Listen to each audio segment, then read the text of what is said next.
بہت ضروری ہے کہ 12 کروڑ 85 لاکھ ووٹرز پاکستان کے اپنے حق کے رائے دہی کا ضرور استعمال کریں، اس طاقت کو ضرور استعمال کریں، اور اگر سب استعمال کریں گے تو ایک مستحکم طاقتور 2/3 اکثریت والی جمہوریت آتے ہوئے ہم دیکھیں گے۔ لیکن افسوس کے ساتھ پاکستان کی تاریخ میں زیادہ سے زیادہ ووٹر ٹرن آؤٹ 50-55% کے قریب رہا ہے۔ میری یہ خواہش ہے اس دفعہ یہ 70-80% تک جائے۔ فوزیہ صاحبہ کس طرح جائے گا یہ 70-80% تک؟ دیکھیے، میں تو یہ سمجھتی ہوں کہ میڈیا نے اپنا رول اس بار بہت اچھا احسن طریقے سے نبھایا ہے، اور کوشش کی ہے کہ میڈیا نے کمایا بھی بڑا ہے، آج کی اخباریں دیکھی ہوں گی آپ نے۔ اور یہ ہے کہ آپ کے اس پروگرام کے توسط سے جو لوگ اس پروگرام کو دیکھ رہے ہیں، میں ان سے کہوں گی کہ خدا را 8 فروری کو گھر سے نکلیے گا۔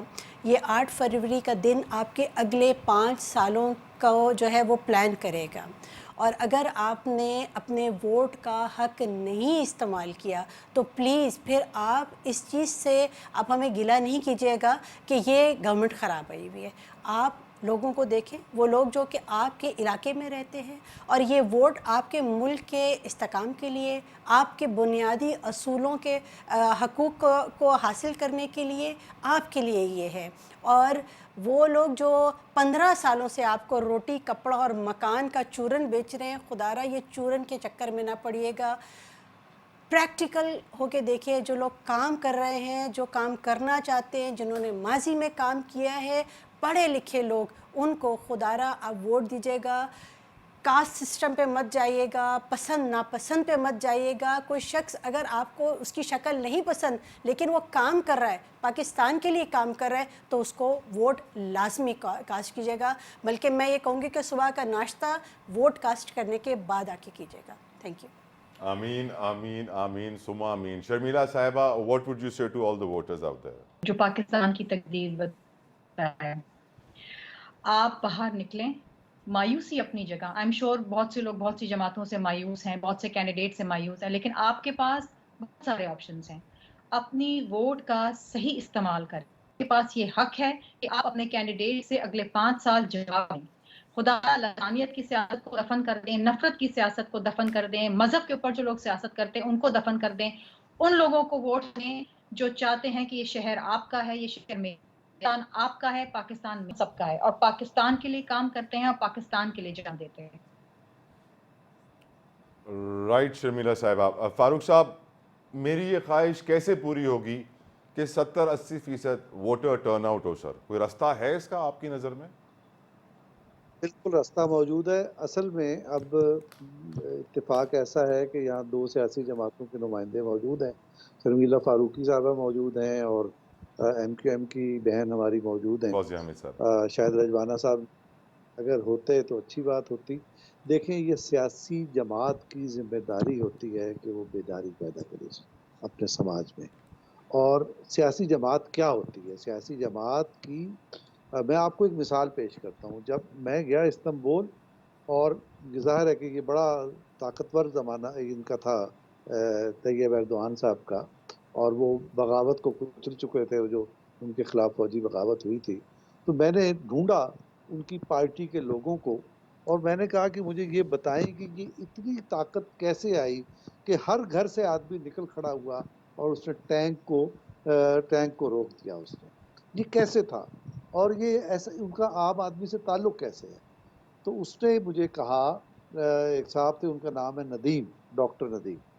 وہ بہت، یعنی ان کی جو اے کے پارٹی ہے اس کے بہت بڑے اچھے ایکٹیوسٹ تھے۔ انہوں نے کہا کہ ایک دن رات کو 12-1 بجے، سردی کے موسم میں، اب آپ اندازہ کر سکتے ہیں کہ استنبول کی سردی کیسی ہوتی ہے، تو میرا دروازہ نوک ہوا، باہر آیا تو وہ اے کے پارٹی کا جو اس خطے، اس علاقے کا، اس محلے کا یا اس ٹاؤن کا جو ان کا وہ تھا ذمہ دار، وہ تھا۔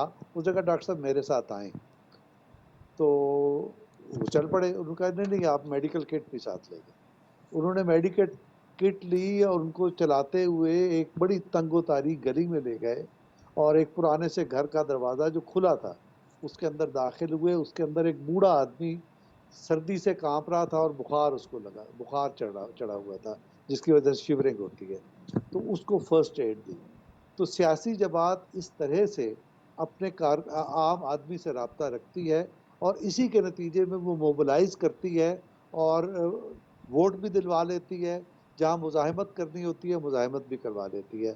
بدقسمتی سے یوں سمجھیے کہ جو غیر جماعتی الیکشن ہمارے یہاں 1985 میں ہوئے ہیں، اس کے بعد سے سیاسی جماعت بتدریج بے اثر ہوتی چلی گئی ہے، اور وہ جتنی بڑی سیاسی جماعت کیوں نہ ہو، اس کا گراس روٹ لیول پہ اس طرح سے ایکٹیو نہیں ہے، عام آدمی سے وہ رابطہ نہیں ہے۔ سیاسی جماعتیں ہی ہیں جو سماج کو متحرک کرتی ہیں، منظم کرتی ہیں اور سیاسی شعور دیتی ہیں۔ اگر ہماری سیاسی جماعتوں کی سمجھ میں یہ بات آ جائے تو وہ خواب جو آپ اور میں ہم دونوں بلکہ سب دیکھ رہے ہیں، اس کی تکمیل ہو سکتی ہے۔ ایک جملہ میں کہنا چاہتا ہوں، شرمیلہ فاروقی صاحبہ نے کہا کہ یہ اس ملک پہ پھر شریعت نافذ ہو جاتی، پھر وہ امیر المومنین بن جاتا۔ میرا مشورہ ہے اپنی بہن کو کہ وہ آئین کو پڑھیں۔ آئین کے پریمبل میں جو قابل نفاذ ہے اس پہ لکھا ہوا ہے کہ یہ کائنات اللہ تعالیٰ کی ہے، اس کا بلا شرکت غیر وہ مالک ہے، اور یہ ملک چلے گا عوام کے منتخب نمائندوں کے ذریعے، لیکن اس ملک کا قانون جو ہے قرآن اور سنت کے مطابق ہوگا۔ سر میں صرف میرا بھی اس پہ اعتراض ہے نا آپ کی سٹیٹمنٹ کے اوپر سر۔ اگر ہم اسلامک ریپبلک آف پاکستان ہوتے تو ہم شراب کے اتنے سارے گتے کھول کے لائسنس نہ دیتے کہ ہاں بھئی شراب بیچنا شروع کر دو۔ ہم بہت سارے ایسے کام کرتے ہیں جس کی وجہ سے میری نظر میں ہم شریعہ سے بہت دور چلے گئے ہیں، قرآن اور سنت سے بہت دور۔ اب ہم ٹائم ختم ہو گیا۔ I am so sorry Farooq Adil صاحب، thank you so very much. Sharmila Farooqi صاحبہ thank you so very much. Fauzia Hameed صاحبہ آپ کے بے حد مشکور، شکر گزار۔ پروگرام کے آخر میں یہی دعا کروں گا کہ اللہ میں قرآن اور سنت کو سمجھنے کی اور اس پر عمل کرنے کی توفیق عطا فرمائے، اور ہر پاکستانی 12 کروڑ 85 لاکھ پاکستانیوں پر جو ذمہ داری عائد ہوتی ہے وہ اپنی ذمہ داری ضرور پورا کریں اور پھر کچھ بات کریں۔ ایسے سیاستدانوں پر الزام ڈالنا درست نہیں ہوتا ہے۔ اپنا فرض ضرور نبھائیے گا، ووٹ ضرور دیجیے گا۔ اللہ حافظ۔